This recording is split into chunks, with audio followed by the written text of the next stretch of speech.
Have you ever looked into your child's eyes and suddenly saw yourself?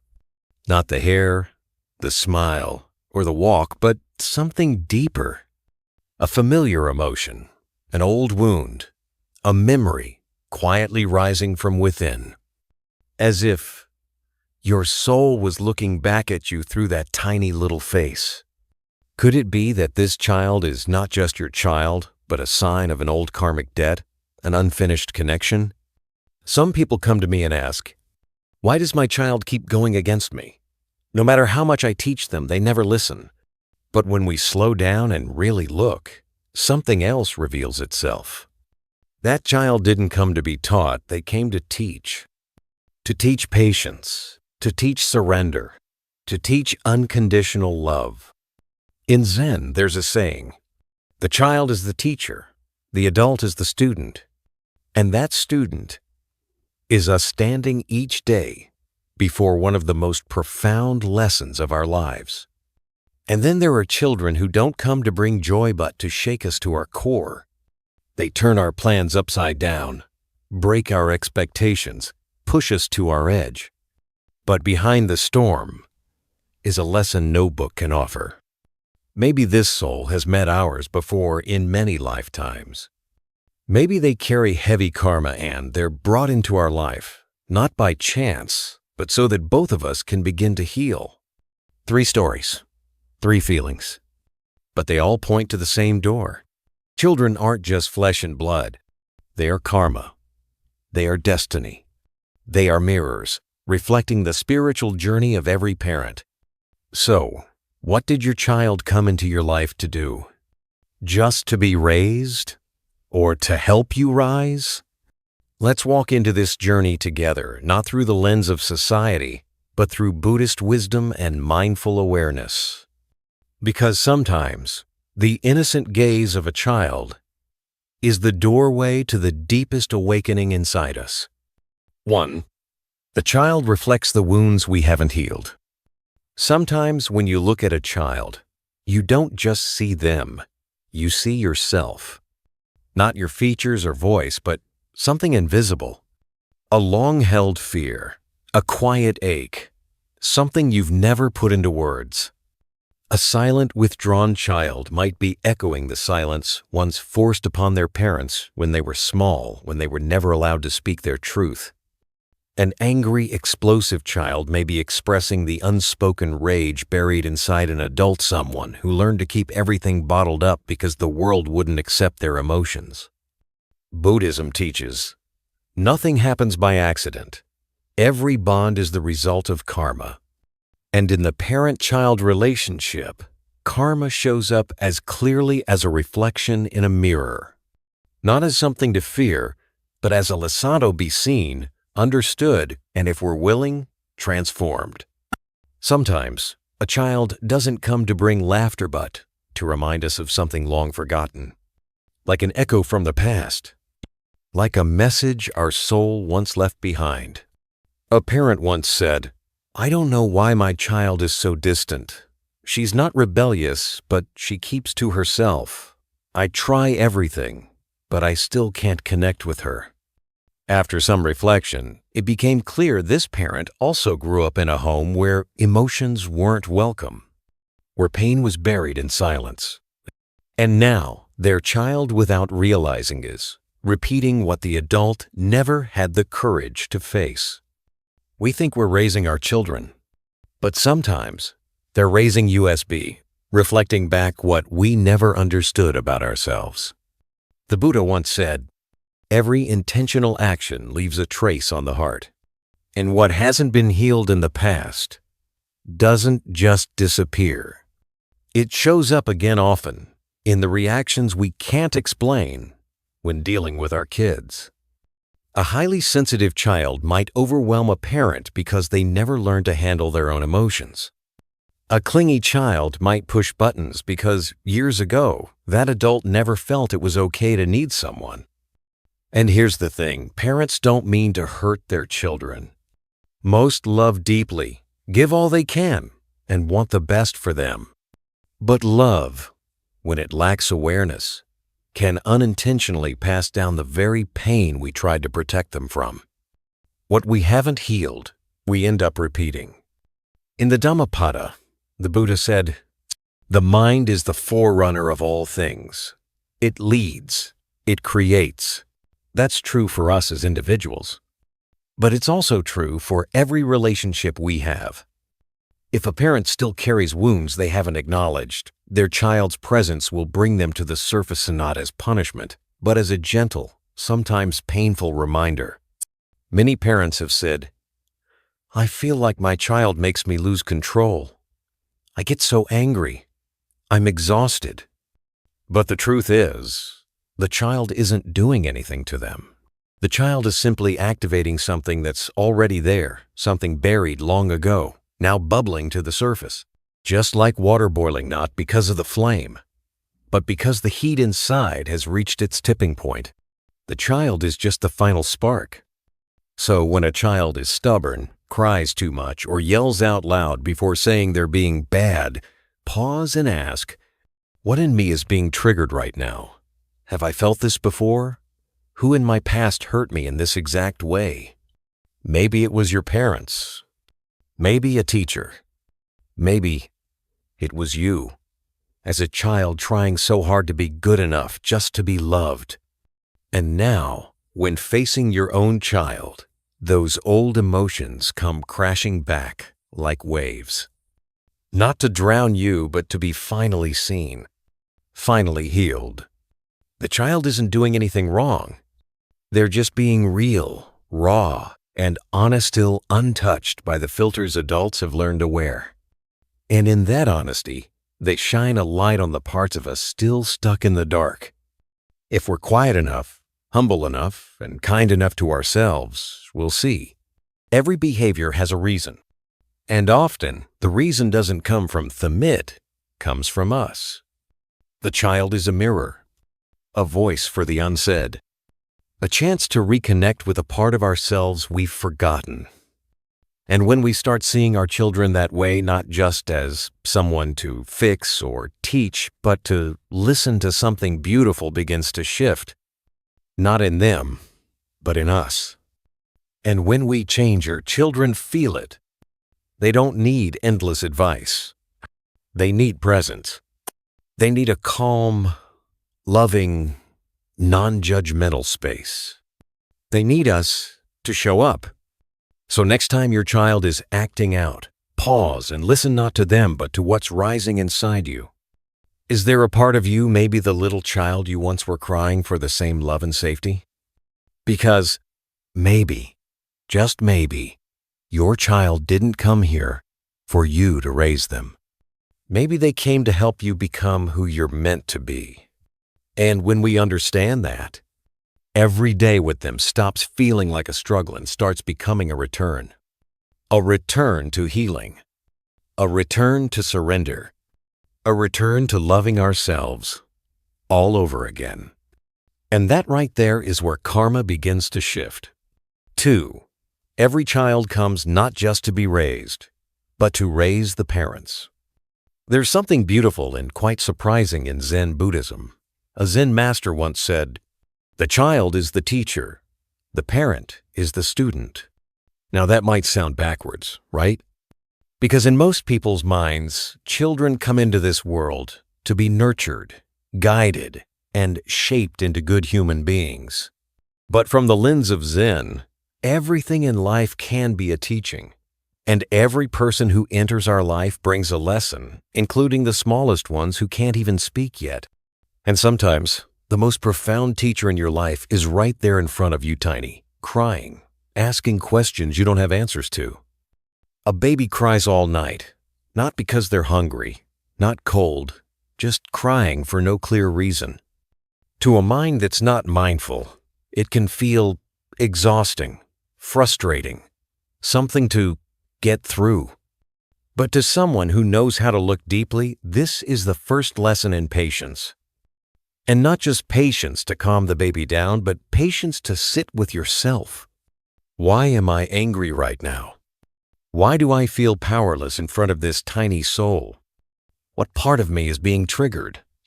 A child who pushes boundaries, who won't listen, might make any adult want to yell, to control, to exercise their parental authority. But often, that child doesn't need control, they need compassion. Compassion to recognize that underneath that behavior is a heart that wants to be seen, to be understood, not to cause trouble. A child who keeps asking questions. Why does it rain? Why is mom sad?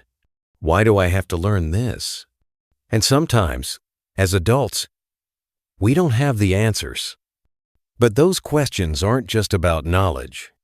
They're little reminders. Wake up. Remember that you too once wondered about this world, but somewhere along the way, you forgot.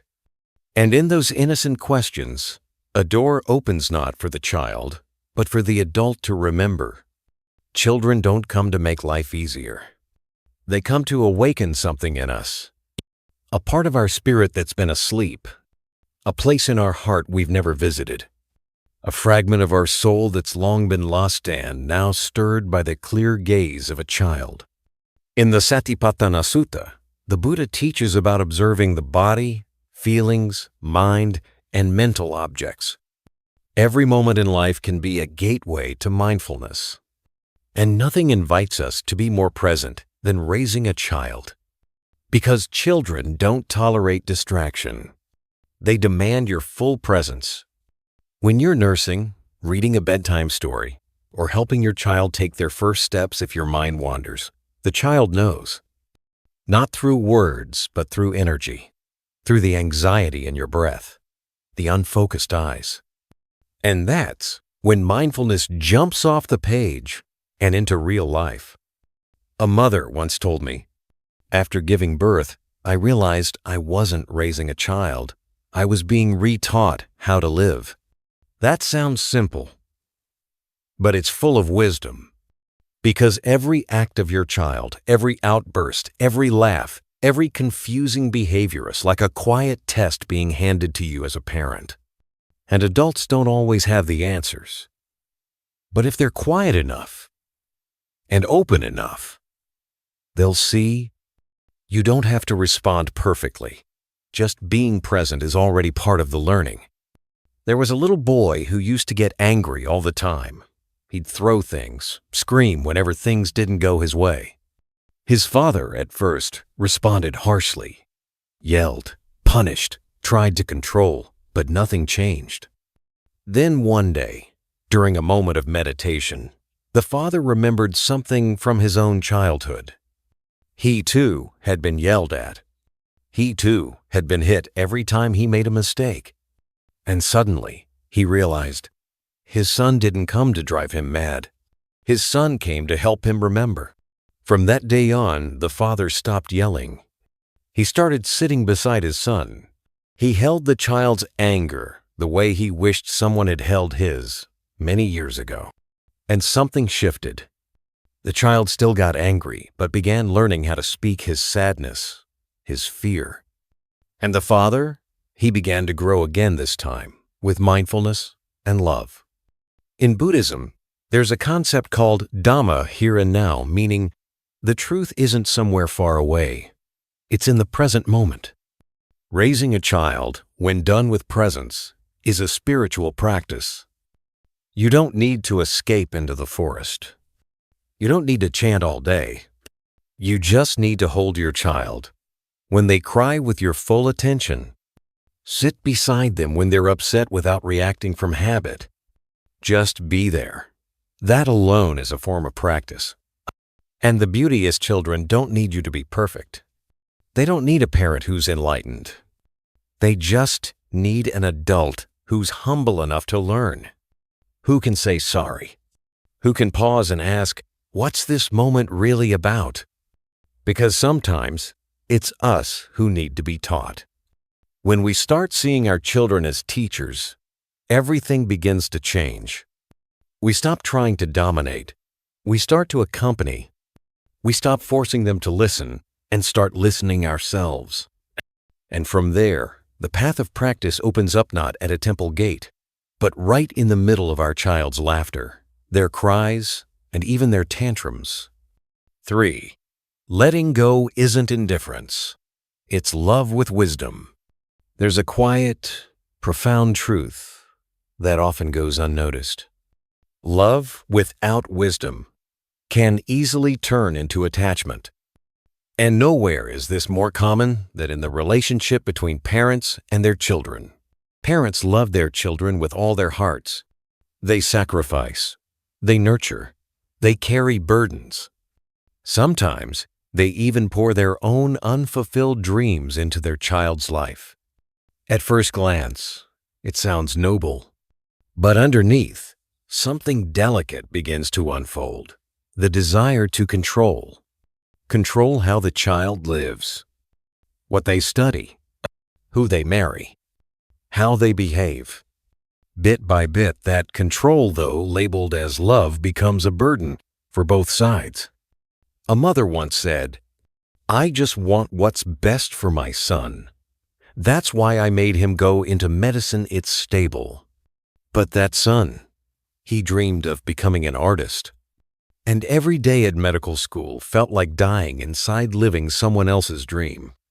When he eventually dropped out, the mother wasn't hurt because he failed.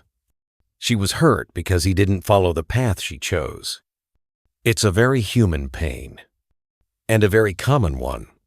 But through the lens of Buddhist wisdom, it's something we need to revisit. To love doesn't mean to hold. To guide doesn't mean to lead someone's life forever. When parents try to shape their child in their own image, it's not just the child who becomes confined, it's also the parent's soul that gets trapped. They imprison themselves in cycles of anxiety, disappointment, frustration. Every time the child strays from their plan, they suffer. They live in the future, always wondering, what if? And all the while, they miss the present, the very place where love is real. The Buddha taught, craving is the root of suffering.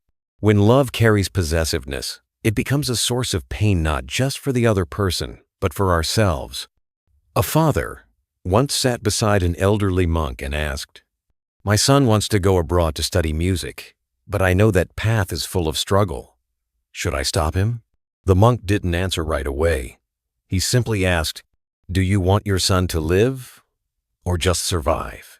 That question silenced the father, because deep down he knew to truly live is never easy. But to survive while suppressing your truth, that slowly kills the spirit. That's why love requires letting go. Not letting go of responsibility, but letting go of the ego that thinks it can decide another person's path, even if that person is your own child. There's a Zen teaching that goes, love but don't hold, guide but don't manipulate. That's compassion infused with wisdom, love with awareness, guide with openness to the child choosing a different way. There's something many parents don't realize. When you try to recreate a better version of yourself in your child, you risk losing the actual child. They're not a second chance. They're not your redemption. They are a soul with their own path, their own karma, their own lessons, and they do not belong to you, even if you gave birth to them. When parents begin to see this, everything starts to shift. "I want you to be" becomes, "What do you feel called to do?" "I know what's best for you" becomes, "What is your heart telling you?"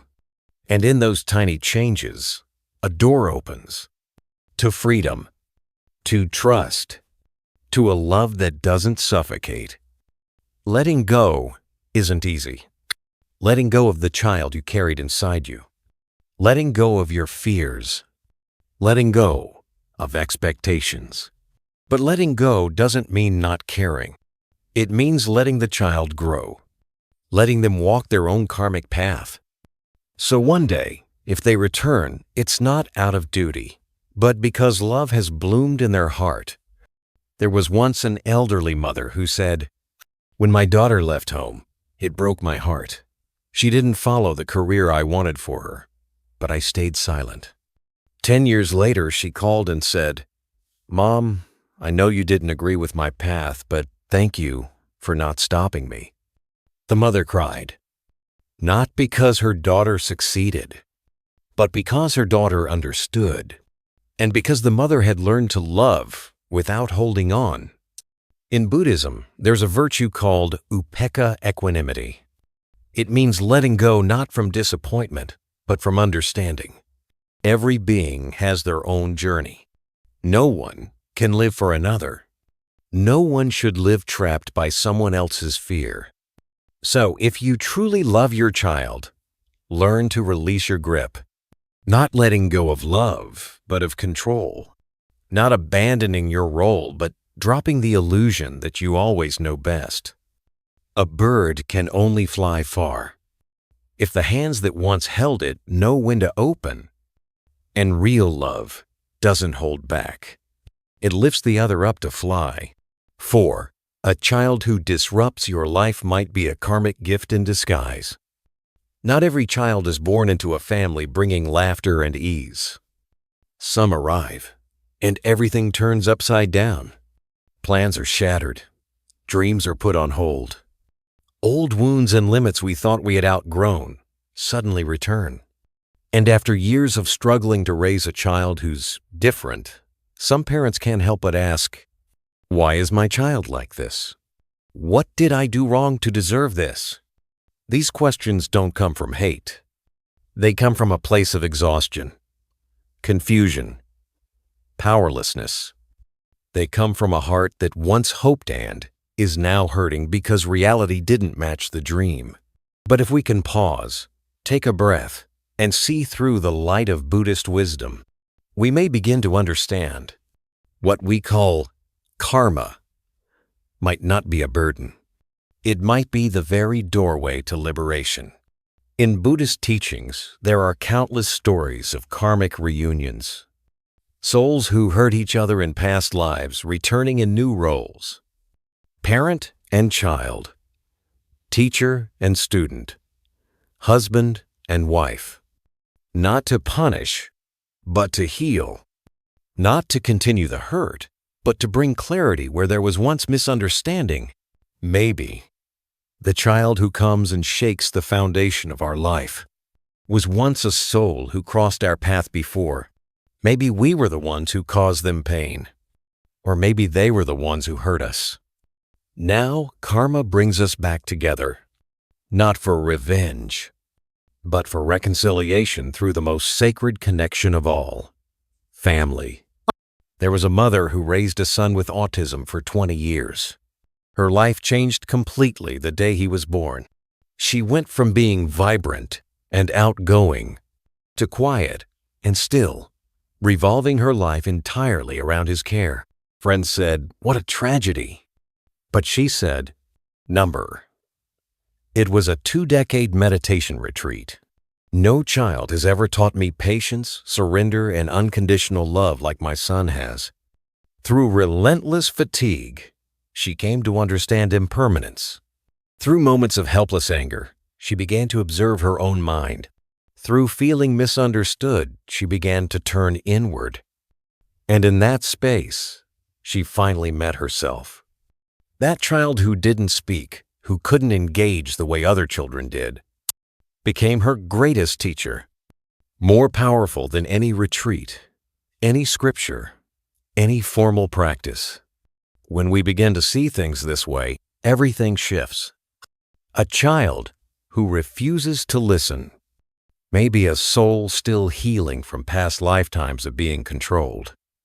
A child who always pushes back might be reflecting the rebellious parts of their parents' own heart parts they've long buried.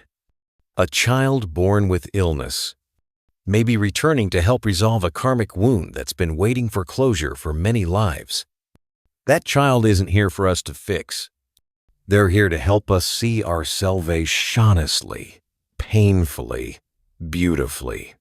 In Buddhism, there's a word, karmadana. It means the one who helps us pay off our karma. And sometimes, that karmadana isn't a stranger. It's the child who sleeps in our arms, who calls us mom or dad. But knowing this doesn't make the journey easy. There will still be days when we're worn out, Nights that feel endless. Questions without answers. Tears, disappointment, anger. And yet, if we look closely, if we sit with it, we might begin to see. Each time we break down, something inside us is cracking open. To let the light in, some part of the old self is dying. Some attachment is dissolving. Some past karma is transforming. And slowly, almost quietly, gratitude begins to rise. Not because the child changed, but because we began to see differently. An elder monk once said, "The one who hurts you may come from the outside, but the one who awakens you is usually someone close." And who is closer to us in this life than our child? So if you find yourself with a child who makes you want to give up, who overwhelms you to the point of breaking, pause, take a deep breath, and gently ask, what part of me is being called to heal through this child? This question isn't about blame. It's about compassion.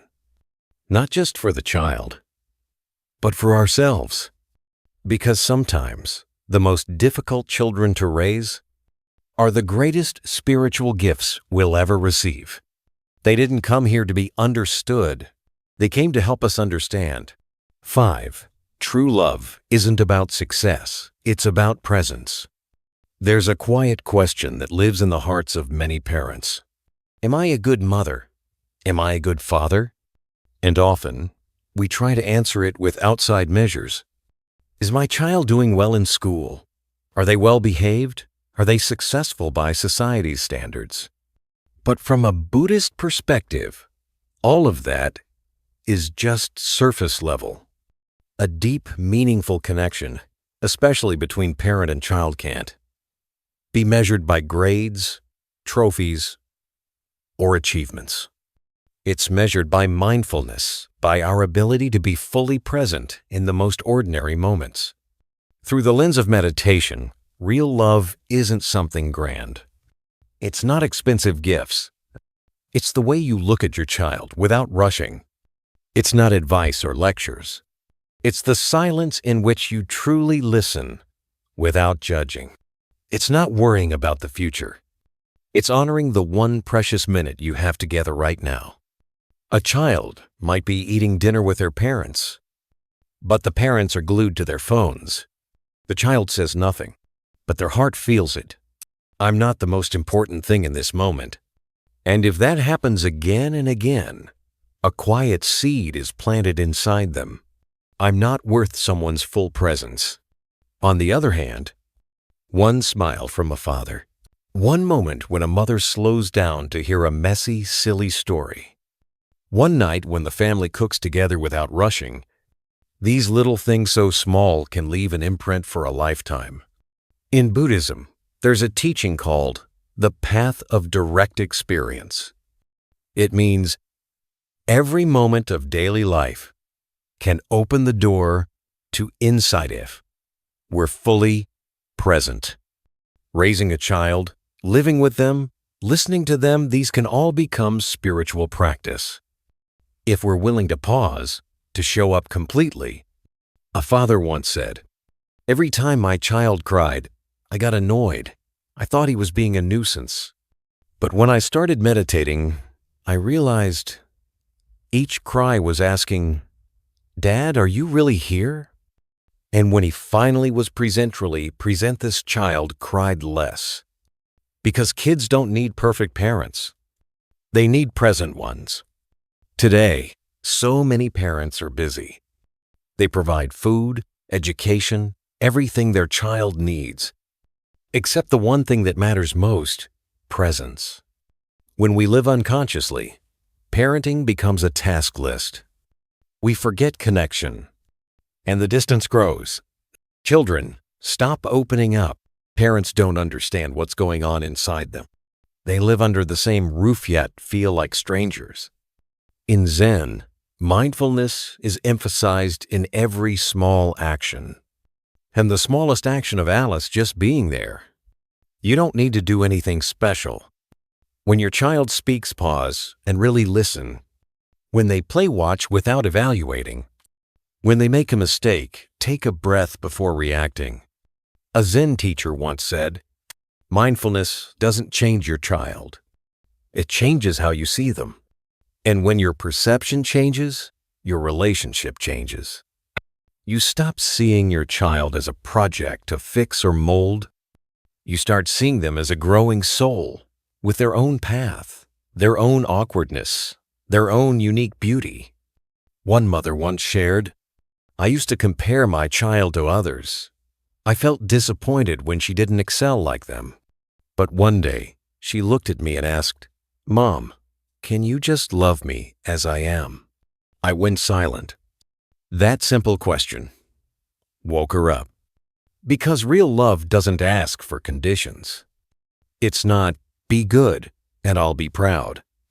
It's not, 'Succeed and I'll love you more.' It's simply, 'Whatever you are, I choose to be here fully with my whole heart.'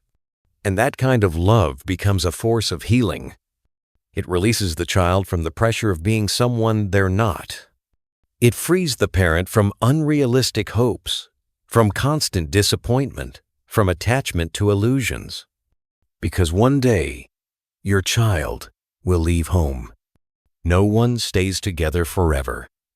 And the only thing that will remain is not what they achieved, but whether you were truly there when it mattered. If the answer is yes, then no matter where they go, your connection stays strong.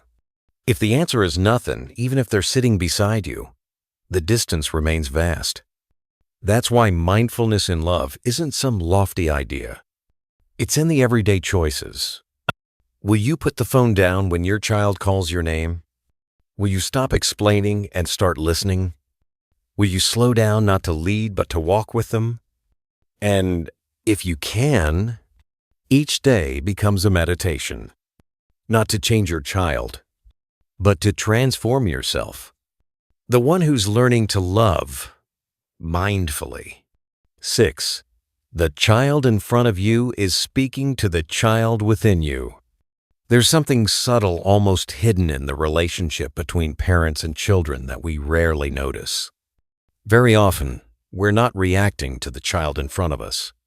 We're reacting to something much older. The child within us. Why does something so small that a child does make an adult explode? Why does a little pout, a silent stare, or a sudden cry hurt us so deeply? The answer isn't in what the child does. The answer is in the forgotten child living inside each of us. The child who was left alone. The child who got scolded for having feelings. The child who was only loved on conditions. Be good, and then you'll be loved. That child may have grown up physically, but emotionally, it still lives deep inside us. And then one day, we become parents. And now we're face to face with a child who feels freely, who expresses openly. And suddenly, that inner child inside us wakes up, not in words, but in emotion. We feel threatened. We feel unheard again. We feel rejected again. All of these reactions, they don't fully belong to the present. They're echoes from the past playing now in the form of our own child. One father once said, "I don't know why I snapped at my daughter. She only asked me a simple question, yet I lashed out like she insulted me. I felt terrible afterward." When he began meditating, he remembered, as a child, his father used to yell at him for talking back. And when his daughter asked a question, that old wound flared up automatically, unconsciously. That's the emotional karma loop. That's how unhealed pain inside adults ends up shaping how they treat their kids. And if we don't recognize it, we'll keep reacting from that place of pain. We yell, we punish, we shut down. Then we regret it later. And the child outside who needs to be understood becomes the target of emotions that were never really about them.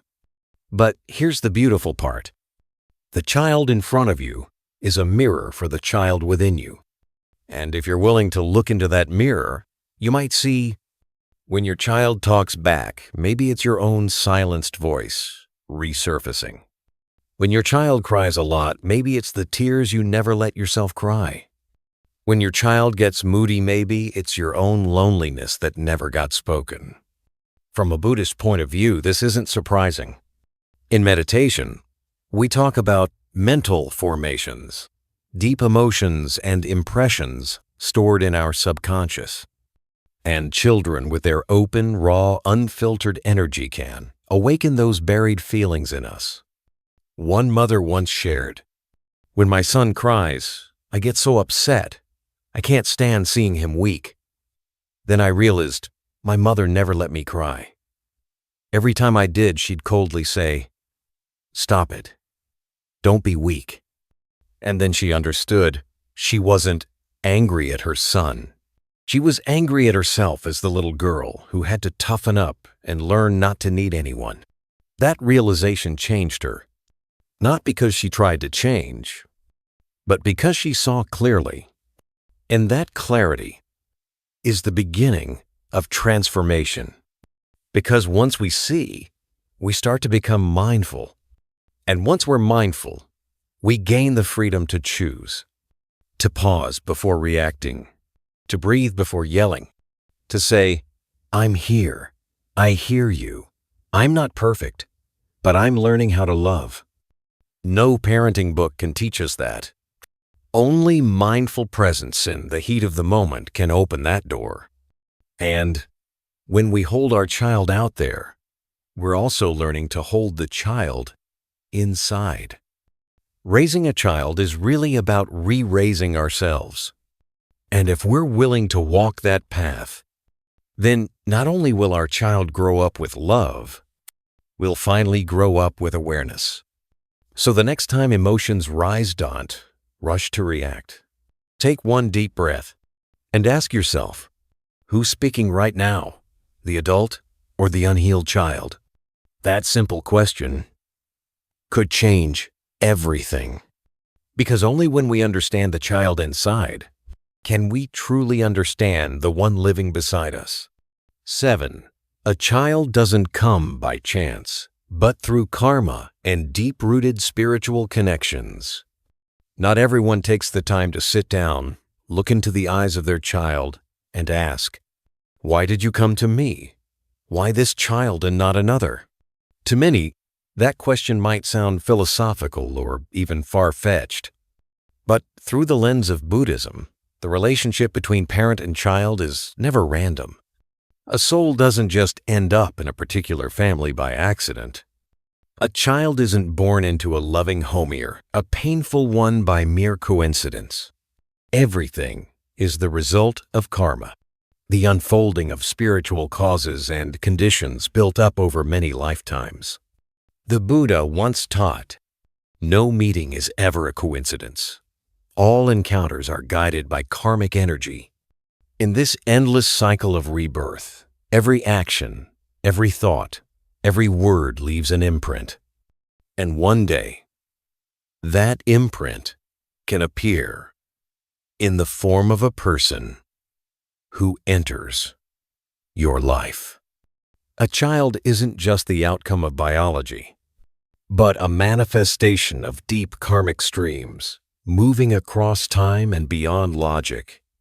One father once shared, "I never wanted children, but then my wife got pregnant, and day by day I felt myself changing. When my child was born, the moment I looked into their eyes, I started crying. Not because I was overwhelmed, but because something felt so familiar." He couldn't explain why, but somehow that tiny baby who hadn't even spoken a word felt like a piece of his ancient soul had returned. In Buddhism, that makes perfect sense, because sometimes a child is someone who walked with us in another lifetime, someone we owed, or who owed us, someone who was a teacher, a friend, an enemy, or a deep karmic connection now arriving as our child. So, the relationship can be healed, transformed, completed. Some children are born into poverty but grow up with rich hearts. Some are born into luxury but carry a sense of emptiness. None of it is random. All of it is karma, personal and collective playing out. People often say, a child is either a blessing or a karmic debt. But that's not a judgment. It's an invitation to reflect.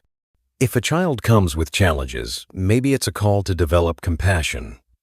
If a child comes and leaves too soon, maybe it's a short but powerful connection, awakening gratitude for life.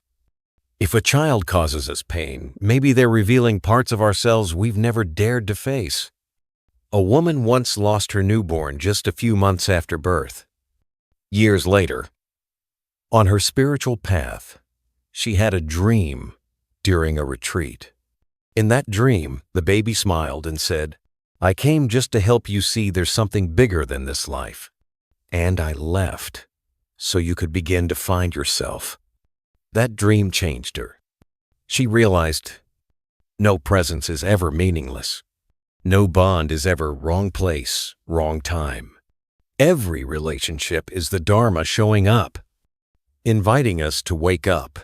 And with that view, every child, whether easy or difficult, is a chance to practice. You don't need to live in a cave. You don't have to renounce the world. Just by showing up fully as a parent, you're already walking your spiritual path. Every meal can be practice. Every bedtime story can be practice. Even arguments can be practice. If we know how to pause, listen, and look inward. Because your child didn't come to help you fulfill your dream of being a perfect parent. They came to awaken something unfinished in you, a part of your soul needing healing, a karmic thread ready to be released, a lesson continuing from a previous life. So the next time your child doesn't meet your expectations, pause and ask, is this child helping me see something I once failed to see in myself? Even the brief presence of a child can redirect an entire life. And if we live with that awareness, we learn to treasure each moment. No more blame.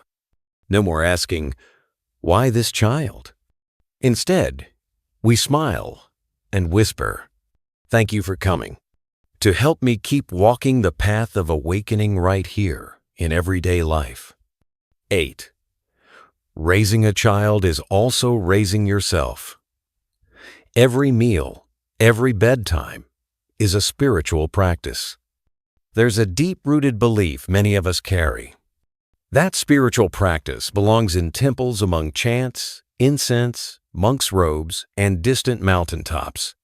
That if you want to truly practice, you need to leave your family behind, find silence, and have the time and space to be alone. But in the light of Buddhism, especially in Zen and mindfulness, the path isn't about where you go. It's about how you live each day. And for those who are parents raising, a child is one of the most complete, most challenging, and if approached with awareness, most profound spiritual journeys you can walk. Because you don't need a meditation cushion to be fully present. You can be practicing when you're feeding your baby, wiping their nose, or rocking them back to sleep at 2 a.m., as long as your heart is there with love and mindfulness. One mother shared, I used to think I had no time to practice. My days were a blur of diapers, dishes, and deadlines. But one night, as I held my baby to sleep, I realized I was breathing slowly. I wasn't thinking about anything else. I was just there. And it hit me. This is meditation. Every moment spent caring for your child, if done with presence, as a living practice. You don't need to chant dozens of sutras. Just bring a bowl of rice with gratitude. Just listen to your child without interrupting. Just hold them close when both of you are tired. That is practice. That is transformation. The Buddha once said in the Anguttara Nikaya, it's not the forest that makes one a renunciant. It's not the robes. The true practitioner is the one who keeps their heart pure, even while living in the world. Parenting is not easy. There will be moments of exhaustion, moments you lose your temper, moments you wish you could just get a break. But even in those moments, you return to your breath. If you can see your child as a living Dharma teaching, then every difficulty becomes a part of the path. Because your child is not just someone you take care of. They are a mirror of your inner world. A silent teacher with no name, no lecture, whose every action gently asks, "Mom, Daddy, you really here with me? Are you reacting from love or from your own old wounds? Can you see yourself in my eyes?" One father said, "I used to yell at my son a lot when he messed up. Then one day, I heard him yelling at his little brother word for word the way I yelled. That's when I realized my child had become a reflection of me." That realization hit hard. So he started meditating every evening, not just for himself, but so he could be better with his child. Because your home is your monastery. No bells, no gongs needed. Your child's laughter, that's the Dharma. Their cries, your wake-up bell. That deep sigh when they test your patiency moment for self-inquiry. Many think practice requires a strict schedule hours of chanting or seated meditation, and so they blame their children for getting in the way. But in truth, your child is the practice if you know how to look. Nothing trains patience like putting a baby to sleep at midnight. Nothing reveals your ego more than a toddler who refuses to listen. Nothing awakens compassion like that unexpected hug after a long day. Every one of those moments, if met with awareness meditation, is Dharma. And if you keep this spirit alive throughout the years of parenting, you won't just witness your child growing up, you'll grow too. In wisdom, in clarity, in love. When your child steps out into the world, they don't just carry a diploma. They carry the energy you've given them, your presence, your kindness, your peace. And one day, when your hair is gray and your home has grown quiet, if someone asks you, "Did you ever practice Dharma?" you can smile and say, "I've practiced for 20 years in the kitchen, on the couch, through midnight Kryzant, in every embrace I gave my child." Because when we look at this journey through the eyes of Dharma, we realize this was never just about raising a child. It's a karmic unfolding, a sacred exchange between two souls walking through this life together. Every tear, every smile, every word exchanged carries the seed of awakening, if we're mindful enough to hear it. So, if this message has touched something in your heart, I invite you to pass it on. Hit the like button, share this video, and leave a comment below to help grow this community of compassion and awareness. And don't forget to subscribe to Buddhism Seeds for more deep, healing content like this. Wishing you a peaceful day. And if you're walking the path of motherhood or fatherhood, may you have enough stillness to listen and enough love to let go. Because sometimes, a child doesn't come to perfect our lives, but to wake us up